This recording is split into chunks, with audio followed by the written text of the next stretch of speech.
तो आज की इस वीडियो में हम लोग पढ़ने वाले हैं कक्षा 12वीं की भौतिक विज्ञान का अध्याय 9। तो अध्याय 9 की जो आज हम टॉपिक ले रहे हैं वह टॉपिक आपकी है आज की संपर्क में रखे दो पतले लेंसों की संयुक्त फोकस दूरी। तो हम दो पतले लेंस रहेंगे, उनको संपर्क में एक दूसरे के संपर्क में रख दिया जाएगा तो उनकी फोकस दूरी क्या होगी। तो इसकी फोकस दूरी ज्ञात करने के लिए हम लोग सूत्र का निगमन करेंगे। सूत्र का निगमन करने के बाद हम लोग इसके ऊपर कुछ न्यूमेरिकल्स भी हल करेंगे। ठीक है, तो आइए देखते हैं कि इसमें क्या बताया गया है और किस प्रकार से इसका आप सूत्र प्राप्त कर सकते हैं। हमने इसको अच्छे से लिख दिया है, आप लोग चाहे इसकी शॉर्ट स्क्रीन निकाल के नोट्स तैयार कर सकते हैं। ठीक है, तो चलिए देखिए, आपने सबसे पहले यहाँ पे हमने दो लेंस ले रखा है। ठीक है, चित्र को अगर आपने समझ गए तो ये सब आपको याद करने की कोई जरूरत नहीं। चित्र अगर आपने समझ गया तो ये सब उस चित्र के बारे में लिखा गया है। जैसे कि यहाँ पर दो लेंस हैं, एक L1 लेंस है और एक L2। और हाँ, यह जो कंडीशन है यह जब दोनों लेंस क्या हो, उत्तल हो।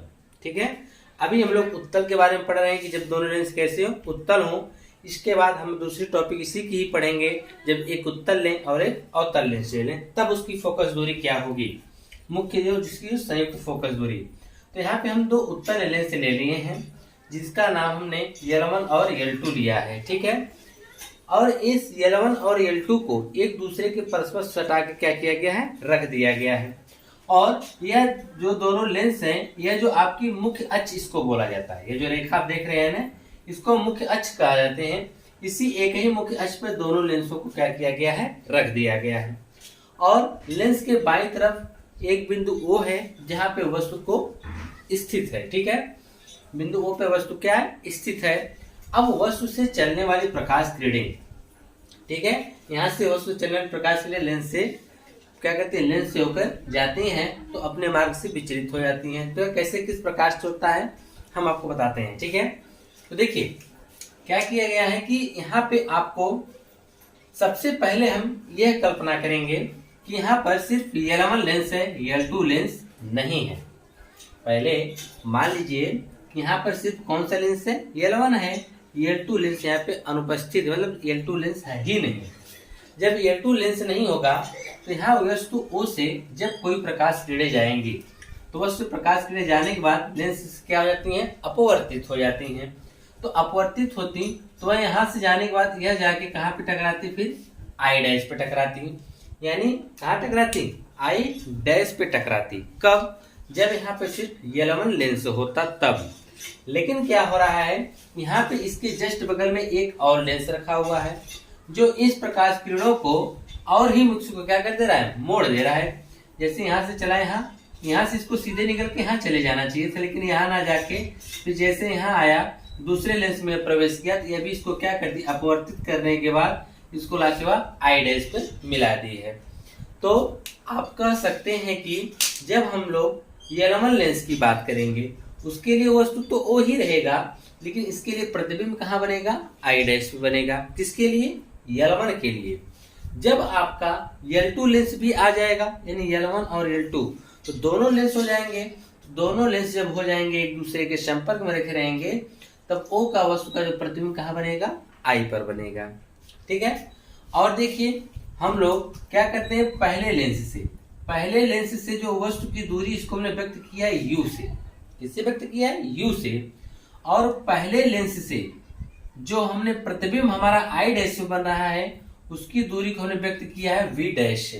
ठीक है, और जब दोनों लेंस रहें तो इस वस्तु O का जो प्रतिबिंब बनता है आई डैश पे उसको हमने व्यक्त किया है V से।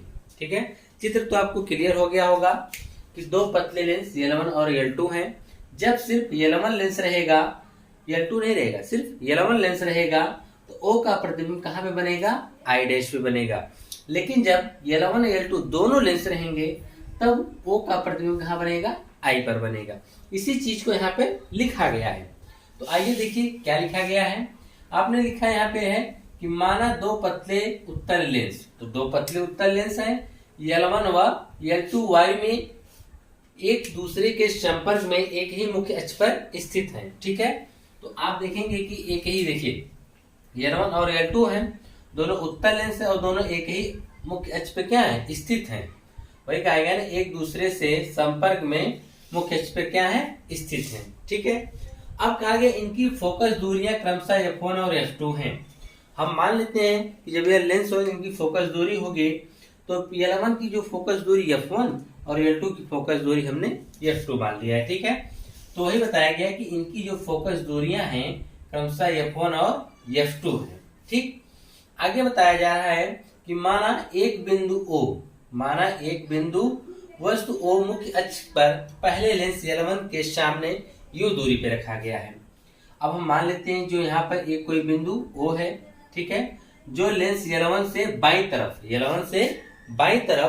यहाँ पे बाईं तरफ ना लिख के बल्कि क्या लिखा गया है, मुख्य अक्ष पर पहले लेंस L1 के सामने U दूरी पर यहाँ पर क्या रखी गई है, एक कोई वस्तु रखी गई है। ठीक है, L1 से U दूरी पर एक यहाँ बिंदु O पर कोई एक क्या रखी गई है, वस्तु रखी गई है। फिर कहा गया माना L2 लेंस की अनुपस्थिति में, अब कहा जा रहा है कि लेंस L2 अनुपस्थित रहे, इसकी अनुपस्थिति में लेंस L1 द्वारा बिंदु वस्तु O का प्रतिबिंब I' पर बनता है। जो बिंदु O है इसका जो वस्तु का प्रतिबिंब बनता है कहाँ पे, I' पे बनता है। माना प्रतिबिंब I' की लेंस L1 से दूरी V' है, जो L1 से इसकी दूरी कितना है प्रतिबिंब की, V' है। तो लेंस के सूत्र से तो एक बार और आप समझ लीजिए एकदम फाइनल, आप क्या बोलेंगे, किस प्रकार से लिखेंगे, इसको याद करने की कोई जरूरत नहीं है। ठीक है, अब यहाँ पे ध्यान सुनिए क्या करना आपको है। आप कहेंगे कि माना दो उत्तल लेंस L1 और L2, ठीक है, Y में एक दूसरे के संपर्क एक ही मुख्य अक्ष पर क्या है, स्थित हैं और इनकी फोकस दूरियां क्रमशः f1 और f2 हैं। ठीक, और आप कहेंगे लेंस L1 के बाईं तरफ बिंदु O है, वहां पे क्या है, वस्तु स्थित है और L2 लेंस की अनुपस्थिति में बिंदु O का प्रतिबिंब I' पे बनता है। जब I' पे बनता है और आप कह सकते हैं कि लेंस से L1 से जो प्रतिबिंब I' की जो दूरी है वह कितना है, V' है, तब लेंस के सूत्र से हम देखेंगे कि यह जो f1 का फोकस दूरी कितना है, इस लेंस की फोकस दूरी तो आप लोग जानते हैं, पढ़े ही होंगे क्लास 10th में कि लेंस का जो सूत्र होता है क्या होता है, 1/f बराबर 1/v माइनस 1/u होता है। तो वही हमने फार्मूला यहाँ पे यूज किया है। तो हमारा जो f लेंस का फोकस दूरी हमने कितना मान रखा है, f1 v यानी प्रतिबिंब की दूरी, तो प्रतिबिंब की दूरी कितना है, v' माइनस u क्या है, वस्तु की दूरी, जो कि वस्तु की दूरी हमारी क्या है, u है। तो यानी यहाँ पे f1 बराबर 1/v माइनस 1/u, यानी पहले लेंस की जो फोकस दूरी f1 और इससे जो प्रतिबिंब की दूरी v' और वस्तु की दूरी u, तो हो गया 1/f बराबर 1/v माइनस 1/u। इसको अपने समीकरण नंबर 1 बना लिया है। ठीक है, अब इसके बाद देखिए, अब तो आया सिर्फ लेंस जब L1 था तब के लिए आपने ये फोकस दूरी निकाला है। अब हम कहते हैं कि लेंस L2 भी आ जाता है। ठीक है, अब दोनों लेंस एक दूसरे के संपर्क में रखे गए हैं, तब देखिए क्या होगा, जब दोनों लेंस एक दूसरे के संपर्क में रख देंगे ना, जहां प्रतिबिंब I' बन रहा था, जो प्रतिबिंब कहाँ I' पे बन रहा था, वही प्रतिबिंब लेंस L2 के लिए आभासी वस्तु का कार्य करेगा। किसका कार्य करेगा, आभासी वस्तु की दूरी का कार्य करेगा, यानी वस्तु का कार्य करेगा। ठीक है, तो आप कहेंगे जो लेंस L2 है उसके लिए जो यह I' पे बनने वाला प्रतिबिंब है वह वस्तु का कार्य करेगा और वह वस्तु कैसा होगा, आभासी होगा। एक चीज हम आपको बता दें, अगर लेंस के बाईं तरफ कोई वस्तु बनता है तो वह वास्तविक होता है अगर वस्तु है, और लेंस के दाहिनी तरफ अगर कोई वस्तु है तो वह आभासी होता है। ठीक है, तो यहाँ पे देखिए आपने समीकरण नंबर 1 तक तो समझ लिया है। अब आगे कहा गया, अब प्रतिबिंब I' लेंस L2 के लिए आभासी वस्तु का कार्य करेगा। हमने आपको बताया ये जो I' पे जो प्रतिबिंब बनेगा वह लेंस L2 के लिए किसका कार्य करेगा, आभासी वस्तु का कार्य करेगा, जिसका प्रतिबिंब कहाँ बनता है, I पे बनता है। जो यह जो आभासी है I' इसका जो प्रतिबिंब कहाँ बनेगा, I पर बनेगा। ठीक है, देखिए अगर एक लेंस था L1 था जिसका प्रतिबिंब I' पे जाने वाला था, लेकिन जब दो लेंस आ गया, ये प्रकाश किरणें यहाँ से न जाके यहाँ न जाके I' बल्कि कहाँ पे आके मिल जाती हैं, I पर, जिसने पर उनका क्या बन जाता है, स्पष्ट प्रतिबिंब बन जाता है। कहाँ पर, I पर। तो लिखेंगे वही कहा गया है कि ने अब प्रतिबिंब I' लेंस L2 के लिए आभासी वस्तु का कार्य करता है, जिसका प्रतिबिंब आई डैश पर बन जाता है। जो प्रतिबिंब आई पर क्या होता है, बन जाता है। यदि लेंस L2 से प्रतिबिंब की दूरी क्या हो, v हो। जो आपका लेंस L2 है, इससे जो प्रतिबिंब की दूरी कितना मान लिया जाए, v मान लिया जाए, तब फोकस दूरी के सूत्र के फार्मूला का हम उपयोग करेंगे। तो क्या होगा, 1/f2 बराबर 1/v माइनस 1/u। u जो होगा वस्तु की दूरी, लेकिन इसके लिए वस्तु की दूरी का कार्य कौन कर रहा है, v डैश कर रहा है, इसलिए इसके हम क्या मानेंगे, v डैश मानेंगे। ठीक है, तो यह आपका होगा समीकरण नंबर 2। हमने लेंस L1 की भी फोकस दूरी निकाल ली, लेंस L2 की भी फोकस दूरी निकाल ली। अब हम दोनों लेंस की फोकस दूरी को जोड़ देंगे। जब दोनों की फोकस दूरी को जोड़ेंगे तो बाएं पक्ष को बाएं तरफ और दाएं पक्ष को दाएं तरफ हमने जोड़ दिया, समीकरण नंबर 1 और समीकरण नंबर 2 को। तो यहाँ पे देखिए 1/f1 और 1/f2 हमने बाएं पक्ष को जोड़ा बराबर, अब दाएं पक्ष को दाएं तरफ, तो 1/v dash minus 1/u plus 1/v minus 1/v dash. तो आप ध्यान से देखेंगे 1/v डैश से 1/v डैश कट जाएगा, क्या बचेगा 1/v माइनस 1/u, और इधर इसको आप जोड़ देंगे, इसको हमने समीकरण नंबर कितना बना दिया, 3 बना दिया। अब तो आपने ये निकाल लिया है कि इन दोनों की जो संयुक्त फोकस दूरी अगर आपको निकालनी हो तो आप लिख सकते हैं 1/f प्लस 1/f2 बराबर 1/v माइनस 1/u। अब कहा जा रहा है कि इन दोनों लेंसों के स्थान पे हम मानते हैं कि इन्हीं क्षमता के बराबर का एक हम लेंस अलग से लाके रख देते हैं, जिसकी जो वस्तु की दूरी u हो और u वस्तु की दूरी का प्रतिबिंब वो कहाँ पे बनाए, v पे बनाए, और उसकी फोकस दूरी हम मान लेते हैं कितना होगी, कैपिटल F होगा। उसी चीज को यहाँ पे बताया जा रहा है, यदि इन दोनों लेंसों के स्थान पर एक ऐसा लेंस प्रयुक्त करें जो u दूरी पर स्थित वस्तु का प्रतिबिंब कहाँ बना दे, v दूरी पे बना दे। यानी इन दोनों के स्थान पे हम एक ऐसा लेंस का उपयोग करना चाहते हैं जो u पर रखी वस्तु का प्रतिबिंब कहाँ पे बना दे, v पे बना दे। ठीक है, v वस्तु पर क्या करें, बनाएं, तो इस लेंस की जो फोकस दूरी होगी वह कैपिटल F होगी। इसकी फोकस दूरी जो होगी, इन दोनों के बदले में जो हम लेंस रखेंगे उसकी फोकस दूरी कैपिटल F होगी। तो उसका फार्मूला क्या बनेगा, 1/f बराबर 1/v माइनस 1/u। क्यों, क्योंकि वह प्रतिबिंब कहाँ बना रहा है, v डैश पे, और वस्तु की दूरी कहाँ है, u, और फोकस दूरी क्या है, f। तो 1/f बराबर 1/v माइनस 1/u हो जाएगा। इसको समीकरण नंबर हमने 3 कर दिया, सॉरी 4 कर दिया। 3 और 4 की हम तुलना कर देते हैं, समीकरण 3 और 4 की हम क्या कर देते हैं, तुलना कर देते हैं। जब हम तुलना करते देखते हैं कि इसका जो दायां पक्ष है वह इसका भी दायां पक्ष है, इसका तो दायां पक्ष जब बराबर है तो बायां पक्ष भी तो बराबर होंगे। तो 1/f बराबर 1/f1 प्लस 1/f2 हो गया। f1f2 का हमने एलसीएम ले लिया तो f1f2 आ गया, इसका इसमें गुणा, इसका इसमें गुणा हो गया। 1/f बराबर f2 प्लस f1 बटा f1f2। आपको f का मान चाहिए, f जो होता है इनकी संयुक्त फोकस दूरी चाहिए आपको, तो इसलिए जब 1/f को हम f ऊपर करेंगे तो नीचे का कहाँ चला जाएगा, ऊपर। तो f बराबर f1f2 बटा क्या हो जाएगा, f1 प्लस f2 हो जाएगा। और इसी सूत्र से आप संयुक्त लेंस की फोकस दूरी यानी कैपिटल F का मान ज्ञात कर सकते हैं। दूसरी कंडीशन में जब हम देखेंगे कि जब हमारे पास एक अवतल लेंस होगा, एक उत्तल लेंस होगा और दूसरा कैसा हो, अवतल हो। ठीक है, यानी एक उत्तल लेंस हो दूसरा कैसा हो, अवतल हो, तब उस कंडीशन में क्या होगा, तो हम मान लेते हैं कि जो उत्तल लेंस की फोकस दूरी हमने f1 उसको मान लिया, और जो अवतल लेंस की फोकस दूरी उसको हमने क्या मान लिया, f2 मान लिया। ठीक है, दो लेंस, एक उत्तल और एक अवतल, उत्तल को फोकस दूरी f1 और अवतल की फोकस दूरी आपने f2 मान लिया है। तो एक चीज हम आपको और बता दें, जो फोकस दूरी होती है तो इसमें आप लोग जानते होंगे कि उत्तल लेंस की फोकस दूरी धनात्मक होती है और अवतल लेंस की फोकस दूरी क्या होती है, ऋणात्मक होती है। इस चीज का आप ध्यान रखिएगा। तो उत्तल की फोकस और अवतल की ऋणात्मक होती है।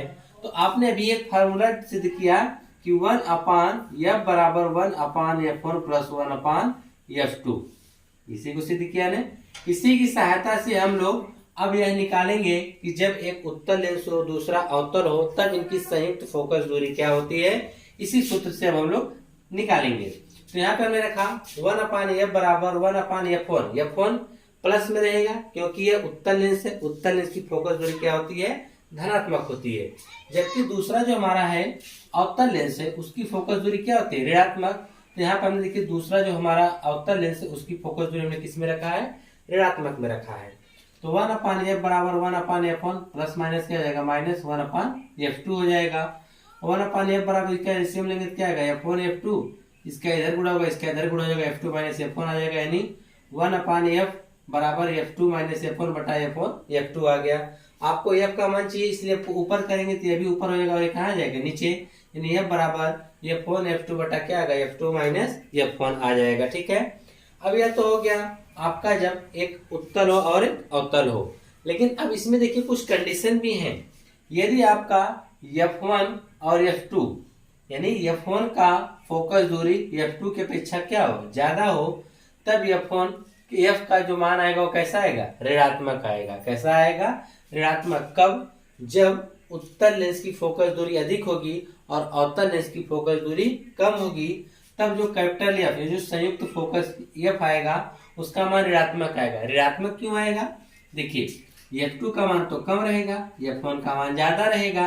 अब कम में से ज्यादा घटाएंगे तो मान आपको ऋणात्मक में मिलेगा नहीं।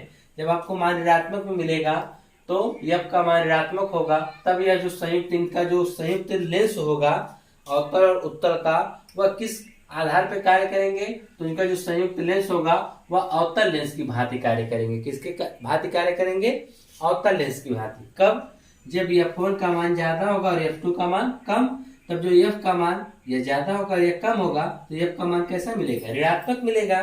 जब ऋणात्मक मिलेगा तो याद रखिए ऋणात्मक किसका होता है, अवतल लेंस का होता है। तब यह जो कार्य किस भांति करेगा, अवतल लेंस के। ठीक इसी के अपोजिट हम आ जाते हैं। जब f1 का मान ज्यादा कम हो और f2 का मान ज्यादा होगा, जब f2 का ज्यादा होगा f1 का कम होगा तो f का मान कैसा मिलेगा, धनात्मक मिलेगा। जब धनात्मक मिलेगा, जो संयुक्त लेंस है वह किसकी भांति कार्य करेगा, किसकी फोकस दूरी धनात्मक होती है, उत्तल की। तो वह संयुक्त जो लेंस होगा वह किसकी भांति कार्य करेगा, उत्तल लेंस की भांति कार्य करेगा। अगर ऋणात्मक होगा तो अवतल, धनात्मक होगा तो उत्तल की भांति कार्य करेगा। ठीक है, यदि तीसरी कंडीशन, यदि f1 और f2 दोनों के मान अगर बराबर हो गए, तब कैपिटल F का मान क्या आएगा, अनंत आएगा। कैसे, दोनों के मान बराबर होंगे, नीचे जीरो, जीरो की संख्या में भाग करने पर वह कहाँ जाता है, अनंत। जब वह अनंत पे होगा तो उनकी संयुक्त अनंत होगा। ठीक, अनंत पर नहीं, अनंत होगा, उसका मान अनंत होगा। तब उसकी जो संयुक्त लेंस जो होगा वह समतल प्लेट की भांति कार्य करेगा। किसकी भांति कार्य करेगा, एकदम सिंपल प्लेट की भांति कार्य करेगा। ठीक है, तो इस प्रकार से आपने यह दो पतले संपर्क में रखे लेंसों की फोकस दूरी के बारे में जाना। ठीक है, और उसकी कंडीशन के बारे में जाना, कब वह उत्तल की भांति कार्य करेंगे, कब अवतल की, या कब होगा जब एक अवतल हो और एक उत्तल हो। ठीक है, तब यह कंडीशन अप्लाई होती है। ठीक है, अब हम देखेंगे इसकी कुछ न्यूमेरिकल्स को। ठीक है, आइए कुछ न्यूमेरिकल्स को भी न्यूमेरिकल्स तो जो आपने डेरिवेशन किया है ठीक सेम उसी प्रकार से इसके न्यूमेरिकल्स भी हैं। आइए अब इसके हम लोग न्यूमेरिकल्स यानी आंकिक प्रश्नों को देख लेते हैं। जो आपने डेरिवेशन किया भी, जो आपने सूत्र प्राप्त किया है, उस सूत्र पे आप सवाल किस प्रकार से हल कर सकते हैं। जैसे कि कहा है पहले क्वेश्चन में कि 20 सेंटीमीटर फोकस दूरी वाले दो पतले उत्तल लेंस संपर्क में रखे गए हैं। दो पतले उत्तल लेंस हैं। लेंस देखिए आपको बता दिया गया कि दोनों लेंस कैसे हैं, उत्तल लेंस हैं। दोनों उत्तल लेंस हैं पतले, और जिनकी फोकस दूरी बता दी गई कितना है, 20 सेंटीमीटर है। और आगे कहा गया है कि इससे 20 सेंटीमीटर की दूरी पर रखी गई वस्तु के लिए वस्तु एवं उनके प्रतिबिंब के बीच की दूरी ज्ञात कीजिए। यानी आपको दो उत्तल लेंस दिए गए हैं और प्रत्येक की जो फोकस दूरी है वह 20 सेंटीमीटर है। तो आपको यह निकालना पड़ेगा कि अगर एक लेंस की फोकस दूरी 20 है तो इन दोनों की संयुक्त फोकस दूरी कितनी होगी। हम संयुक्त फोकस दूरी निकाल लेंगे कैपिटल F, और हमको यहाँ पर वस्तु की दूरी U दिया है और यहाँ हमको निकालना क्या है, प्रतिबिंब की दूरी V निकालना है। तो आप लेंस के सूत्र से आसानी से निकाल सकते हैं। तो जो जो चीजें पता है पहले आप उनको लिख लीजिए, तब आप जाके क्वेश्चन को हल कीजिए। तो चलिए हमको पता क्या है, यहाँ पे पहले का सलूशन हमको पता है कि उत्तल लेंस की फोकस दूरी लिखेंगे, उत्तल लेंस की फोकस दूरी, उत्तल लेंस की फोकस दूरी। तो इसको हम किससे व्यक्त कर देंगे, फोकस दूरी। अब यहाँ पे दो उत्तल लेंस हैं और दोनों की फोकस दूरी कितना है, 20 सेंटीमीटर है। चाहे इसे आप f1 बराबर f2 बराबर 20 इस प्रकार से दिखा सकते हैं। ठीक है, तो आपने F1 और F2 का मान दोनों 20 सेंटीमीटर मान लिया है और उत्तर लेंस है, इसलिए इसकी जो मान आएगा वह धनात्मक में रहेगा। अब देखिए, अब हम देखेंगे कि इनकी संयुक्त फोकस दूरी कितनी है। संयुक्त फोकस दूरी, संयुक्त फोकस दूरी जो आपने अभी निकाला था ने, कैपिटल F बराबर F1 F2 बटा F1 प्लस F2, ये ज्ञात किया था आपने। तो F1 F2, तो F1 का भी मान 20 गुणे F2 का भी मान 20 बटा में 20 प्लस 20, तो ऊपर गुणा कर देंगे कितना आ जाएगा 400 बटा नीचे कितना आएगा 40, तो 400 से 40 कितनी बार में कटेगा 10 बार में, तो कैपिटल F बराबर आ जाएगा 10 सेंटीमीटर। यानी उनकी जो संयुक्त फोकस दूरी है दोनों उत्तल लेंस की वह कितनी है 10 सेंटीमीटर। अब आगे क्या चीजें दिया गया है आपको, आगे दिया गया है कि इससे 20 सेंटीमीटर की दूरी पर, यानी लेंस से वस्तु की दूरी दिया गया है। तो आप लिखेंगे वस्तु की दूरी, वस्तु की दूरी जिससे व्यक्त करते हैं U बराबर, U से U बराबर कितना है 20 सेंटीमीटर। और हम आपको एक चीज बता दें, चाहे आप दर्पण के क्वेश्चन से लगाएं चाहे लेंस के क्वेश्चन से लगाएंगे, वस्तु की दूरी हमेशा क्या होगी ऋणात्मक होती है। ऋणात्मक क्यों होती है, क्योंकि लेंस हो या दर्पण हो, वस्तु हमेशा उसके बाईं तरफ रखा जाता है। जब वस्तु बाईं तरफ रखा जाएगा तो उस समय उसकी वस्तु की दूरी कैसी होगी ऋणात्मक होगी। अब आपसे पूछा गया है प्रतिबिंब की दूरी, तो आप यहाँ पे लिख दीजिए प्रतिबिंब की दूरी, प्रतिबिंब की दूरी जिसको आप व्यक्त करेंगे V से, इसी को आपको ज्ञात करना है। तो चलिए, तो हमको किसके सूत्र से, लेंस के सूत्र से, लेंस सूत्र से 1 बटा कैपिटल F बराबर 1/V माइनस 1/U, यह तो फार्मूला होता है।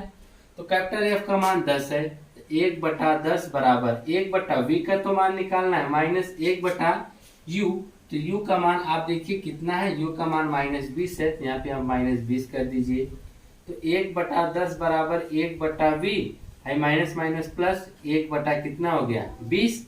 अब 1 बटा 20 को इधर भेज दीजिए तो हो जाएगा 1 बटा 10 माइनस 1 बटा 20 बराबर 1 बटा V हो जाएगा। तो 10-20 का एलसीएम आप जानते हैं कितना आएगा 20, 10 से 20 में भाग करेंगे, भाग 2 बार जाएगी, 2 एक कम 2 माइनस 20 एक कम 20 एक बार जाएगा बराबर 1 बटा V। तो यहाँ पे आ गया 1 बटा V बराबर 2 में से आप 1 घटाएंगे तो 1 आएगा, यानी 1 बटा 20, तिरिया गुणा कर देंगे तो V बराबर कितना आ जाएगा 20 सेंटीमीटर, 20 सेंटीमीटर आ गया। तो आपसे पूछा गया कि वस्तु एवं प्रतिबिंब के बीच की दूरी, तो आप यहाँ पे लिख सकते हैं वस्तु, देखिए एक चीज हम आपको बता देते हैं, यहाँ पे देखिए क्या पूछा गया है, वस्तु एवं प्रतिबिंब के बीच की दूरी। एक चीज थोड़ा सा चित्र के माध्यम से आपको समझाना चाहते हैं। यह आपका देखिए मान लीजिए ये आपके उत्तल लेंस हो गए, ठीक है, और आपका क्या हो गया मुख्य अक्ष हो गया। तो यहीं से हम लोग नापते हैं ना, इधर की दूरी हम लोग क्या नापते हैं U। अभी आपने यहाँ से यहाँ तक क्या नापा था U, ठीक है, और यहाँ से यहाँ तक आपने क्या नापा था V, जो यहाँ पे आपका I बना था और यहाँ पे आपका I डैश बना था, और यहाँ से यहाँ तक की दूरी का आपने V डैश नापा था, ठीक है, ध्यान समझिएगा। तो देखिए जो यह आपको 20 सेंटीमीटर मिला, यानी यहाँ से यहाँ तक की जो दूरी मिली है वह 20 सेंटीमीटर, यहाँ से यहाँ तक की दूरी यह 20 सेंटीमीटर है, और यहाँ से यहाँ तक की वस्तु की दूरी भी 20 सेंटीमीटर है। तो वह आपसे पूछा क्या है, वस्तु एवं प्रतिबिंब के बीच की दूरी। वस्तु यहाँ पर है, प्रतिबिंब यहाँ पर है, 20 या 20 कितना हो जाएगा 40 हो जाएगा। तो आप इसका आंसर देंगे कि कितने सेंटीमीटर दूरी पर है, 20 सेंटीमीटर की दूरी पर, सॉरी 40 सेंटीमीटर। तो आप लिखेंगे वस्तु एवं प्रतिबिंब, वस्तु एवं प्रतिबिंब के बीच की दूरी, के बीच की दूरी वह कितना हो जाएगी 20 प्लस 20, तो 20 कितना होगा 40 सेंटीमीटर की दूरी होगी। कितनी दूरी होगी 40 सेंटीमीटर की दूरी होगी, ठीक है। आइए इसका नेक्स्ट क्वेश्चन देखते हैं। एक उत्तल लेंस तथा अवतल लेंस की फोकस दूरी 10 सेंटीमीटर व 50 सेंटीमीटर है। दोनों लेंस संपर्क में रखे हैं। इस युग्म से 25 सेंटीमीटर की दूरी पर रखी दूरी पर वस्तु रखी है। वस्तु के प्रतिबिंब की स्थिति बताना है। यहाँ पे देखिए, इससे पहले वाले क्वेश्चन में दोनों उत्तल लेंस थे, लेकिन इस वाले में एक उत्तल है और दूसरा कैसा है, अवतल है। इनकी फोकस दूरियां भी अलग अलग दी गई हैं और आपको बताना है कि इस लेंस से 20 से 25 सेंटीमीटर की दूर रखी कोई वस्तु है तो उसका प्रतिबिंब कहाँ बनेगा। ठीक है, तो चलिए लगा दिया जाए। जो जो चीजें पता पहले उसको लिख लीजिए। लिखेंगे उत्तल लेंस की फोकस दूरी, उत्तल लेंस की फोकस दूरी, उत्तल लेंस की फोकस दूरी जिसको हम लोग F1 से व्यक्त कर देते हैं, वह कितना है, 10 सेंटीमीटर है। ठीक है, और दूसरा हम ले लेते हैं अवतल लेंस, अवतल लेंस की फोकस दूरी, अवतल लेंस की फोकस दूरी।